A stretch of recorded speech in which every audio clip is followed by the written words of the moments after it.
Today's World Population Day. It's a day to reflect and educate the public on issues affecting population growth.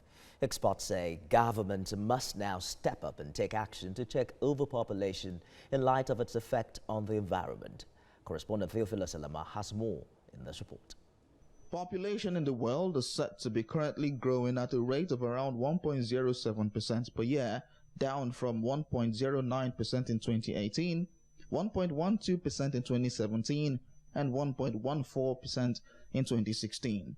This is according to worldometers.info. The current average population increase is estimated at 82 million people per year. Now in Nigeria, the population is said to be growing at a rate of 1.75% per year. This indicates a doubling of the population every 22 years. Now this seems to indicate that rural-urban migration is growing, further creating some form of crisis that states are not ready for. If you don't manage your population well, then you're going to likely be out of kilter. So if you are an imbalance between the environment and the population, then something must give. And normally you cause more environmental degradation. We need to talk about enabling all countries to develop and all girls and young women to have access to education and to be able to make a choice about how many children they have and when they have them.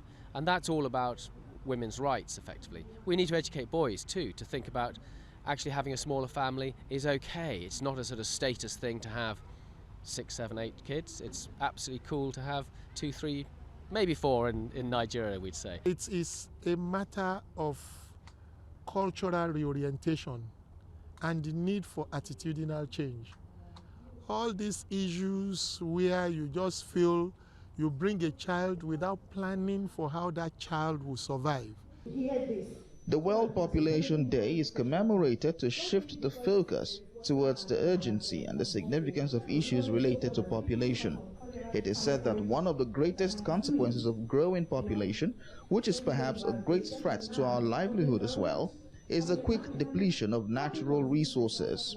Humanity needs to think about itself, not as on the top of a pyramid and in charge of the world, but actually part of the world and reliant upon our natural environment and the ecosystems, from the atmosphere to the oceans to the soils, etc., etc. We can't live independently of those. Basically, that is what we are witnessing in Lagos. You could see what is happening to our roads. They have a lifespan, but most of them get defective even before the end of the lifespan. It's a reflection of the increasing population and pressure on those facilities. International days are occasions to educate the public on issues of concern, to mobilize political will and resources to address global problems, and to celebrate and reinforce achievements of humanity. Theophilus Ilama, TVC News, Lagos.